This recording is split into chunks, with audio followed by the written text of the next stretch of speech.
Bonjour, dans cette vidéo nous allons voir comment déboucher un évier. Alors, parfois il faudra juste nettoyer le siphon qui là est bouché, donc je ne vais pas l'ouvrir parce que l'eau ne va pas s'écouler ou alors elle va très mal s'écouler. Donc celui-ci est bouché. Pour le déboucher, il y a une solution de simple. Alors, il faut éviter à tout prix les desktops et tout le reste qui n'enlèvent pas et qui ne détruisent pas les principaux problèmes. Donc là, on va légèrement relever la colonne vers le haut. Alors ici, cette petite colonne, on va essayer de la tourner. Vous voyez, comme cela. Alors là, je vais me servir de ma tête. Ça peut servir.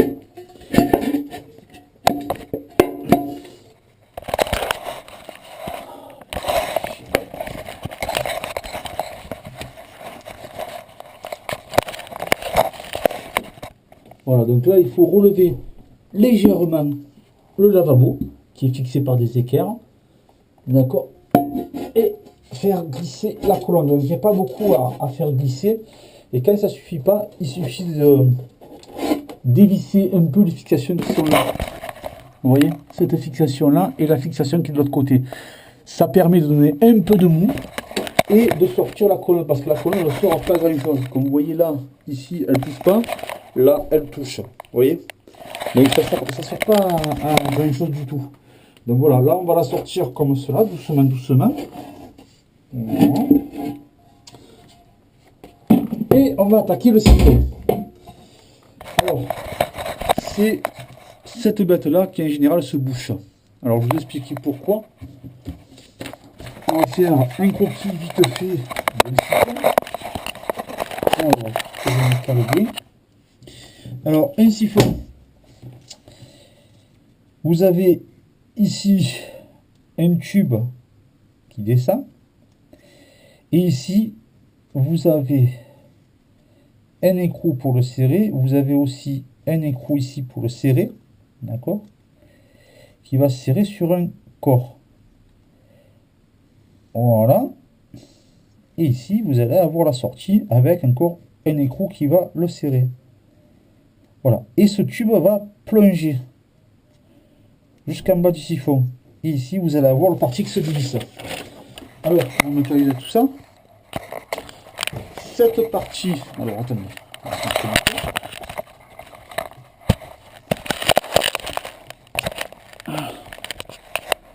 On va tout matérialiser. Alors, l'écrou qui est là, c'est celui-ci.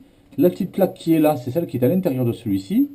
Ici, vous avez le deuxième écrou, c'est celui-là. Ce tube qui descend et qui plonge jusqu'au fond, c'est celui qu'on voit là au milieu et qui va descendre jusque là à peu près. Voilà. Donc, ce qui se passe, l'eau coule directement jusqu'en bas. Après, elle remonte et elle part ici dans l'égout. Alors, il y a deux fonctions. Il y a une fonction principale, c'est que l'eau qui va couler là-dedans, elle va rester à ce niveau-là. Ça va vous faire un jouet naturel pour les odeurs, pour pas qu'elles reviennent. Voilà, donc là, on va démonter. Alors, pour le démonter, je vous conseille de prendre une bassine. Prenez toujours une bassine, parce qu'il y a toujours un petit peu d'eau qui reste à l'intérieur. C'est ce qu'on va faire.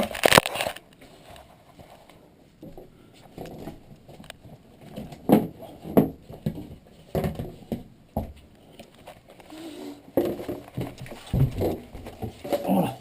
Ici, on va se mettre la bassine avec l'eau qui va tomber dedans. Donc là, on va commencer par débloquer cette partie. Vous voyez, l'eau commence déjà à couler. Bon, il n'y en a jamais beaucoup, hein. Il y a à peu près le contenu du gobelet qui est là, là. Et voilà. Et là, vous voyez, on voit pourquoi c'est bouché. C'est tous ces cheveux, tous ces poils qui vont boucher essentiellement la canalisation. Alors, bien souvent, vous allez essayer de mettre avec du desktop et des produits de ce style-là. Mais dites-vous bien que le desktop ne va pas fondre ça. Ça ne va pas fondre les cheveux, les matières organiques, comme ça ne va pas les fondre. Alors, quand vous voyez que c'est plein comme ça, il faut que vous fassiez une deuxième chose, c'est que vous dévissiez la partie du haut, qui est là, pour pouvoir la démonter, et la partie du côté, qui est là. Et là, on va sortir complètement l'écrou de cette partie-là, qui va dans l'écroulement, vous voyez.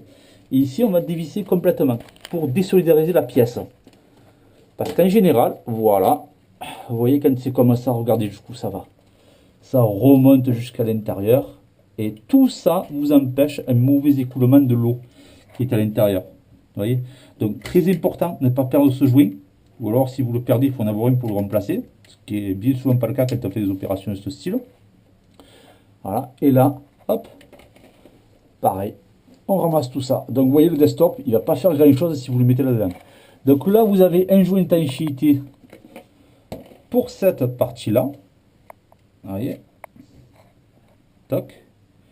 Voilà, donc ça, c'est les pièces comme je vous ai montré sur le schéma. Hein.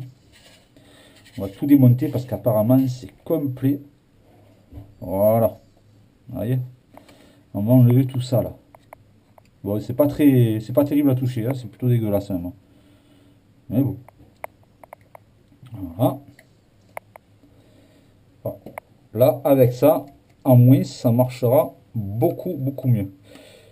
Allez, on remet cette pièce-là. On remet ce joint ici. Et là, on veille à ce que bien le joint soit à ras. On veille bien à ce que le joint soit à ras du tube. Vous voyez, pas trop en recul parce que ça servirait à rien. Ça risque de faire un problème au serrage.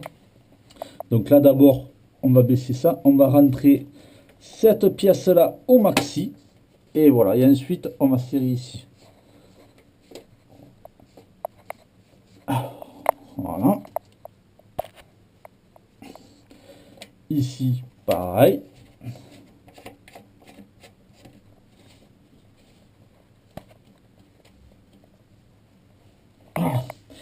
Ici, on vérifie qu'on a bien le petit joint qui est là. Et on va serrer. Alors, ce qui peut arriver, parce que ce sont des pièces en plastique, quand on remonte, ça se met en travers. Vous voyez là, c'est bien collé. Et là, c'est pas bien collé. Si on le serre comme ça va serrer. Par contre, l'étanchéité ne va pas y être. Donc, il faut bien se mettre droit. Voilà, vous voyez, comme cela. Qui est le même écart de ce côté que de ce côté. Et là, on serre. On n'a pas de travers. Donc, on devrait avoir une étanchéité parfaite à ce niveau-là. Ici, pareil. Ici, on serre bien. Et ici, on serre bien. Voilà. Là, c'est débouché. On va quand même mettre un petit coup de chiffon avant de nettoyer. Ici et ici, parce que ce pas des pièces qu'on démonte souvent. Donc, nécessairement, vu qu'on ne peut pas démonter souvent et qu'on ne peut pas y accéder, pour nettoyer, c'est pas évident. Donc, on va profiter qu'on y est pour nettoyer cet endroit. Je vais prendre une serpillière en microfibre. Et là, je vais nettoyer cette pièce. Alors pourquoi j'ai pris une serpillière en microfibre? Tout simplement parce qu'elle prenne très bien l'eau et elle laisse la pièce complètement sèche. C'est très pratique pour vérifier les fuites après s'il y en a. Parce qu'il faut bien entendu faire une vérification de fuite. Alors pour faire une vérification de fuite, comment on agit? Tout simplement, on ferme le lavabo. On remplit de l'eau minimum jusqu'à la moitié. Si vous mettez un fond, vous n'allez pas avoir la même pression dans le lavabo quand ça va partir que si vous fermez et vous remplissez à moitié, voire entier. Quand vous allez le remplir en entier, vous allez avoir plus de pression. Donc là, vous allez peut-être avoir une fuite que vous n'aurez pas si vous ne faites pas comme cela. Voilà, on attend que ça se remplisse. Voilà, à moitié ou entier. Hein. Plus il y en a, mieux c'est. Hein. Voilà, ça va suffire. On aurait presque à la surverse, ça suffit. Et là, on va ouvrir d'un coup. Et maintenant, on vient ici et on ausculte de partout. On voit s'il n'y a pas une goutte d'eau qui se forme. Et s'il y a une goutte d'eau qui se forme, on va chercher d'où elle vient en remontant.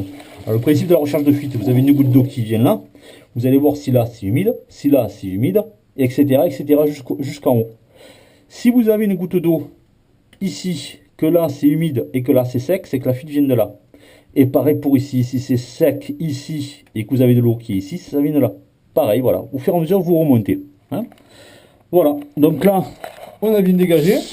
L'eau ne reste plus. Voilà. Tout est bon. On va pouvoir refermer. Donc avant de refermer, bien entendu, je vais mettre un petit coup. Le sol étant nettoyé, on va remettre la colonne. Alors comme vous pouvez le voir, j'ai fait un tracé là à l'époque. Il y a très longtemps de ça, parce que c'est pas la première fois que je nettoie ce siphon. Malheureusement, ça arrive.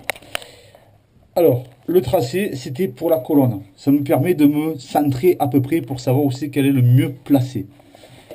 Ça peut être utile. Bon, c'est pas nécessaire, hein, ça peut faire un repère pour aider. Mais c'est pas vraiment tout à fait nécessaire. Alors, pour la remettre, je vais la prendre et la glisser face au siphon. Vous voyez? Comme cela. Là, je suis bien vaste. Et maintenant, je vais relever mon lavabo, vous voyez, comme cela. Et là, regardez, tac, le petit jeu que j'ai là. Vous voyez? Tac, ça y est. Là, je l'ai relevé, j'ai assez pour passer. Donc, je vais poser la caméra. Je vais relever avec un bras, pousser avec une main et faire attention de le placer bien comme il faut. Vous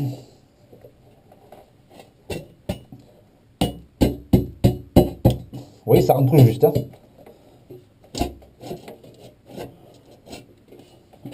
Voilà. Donc ce qu'il faut voir, voyez, bon là il est en travers. Hein. Ce qu'il faut voir, c'est que ça arrive là et pas ici. Voilà. Donc, je vais le replacer. Hop là.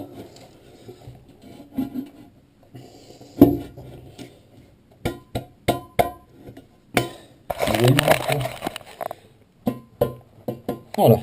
Là je suis sur la marque et là je suis bien placé. Voilà. Je vais en profiter pour mettre un coup là-dessous aussi parce que c'est pas Jojo. Le lavabo est remonté, la colonne est remontée et plus rien ne se bouche. L'eau part tout doucement, tranquillement, sans forcer. Voilà, allez, je vous dis à bientôt pour un nouveau tutoriel. Au revoir.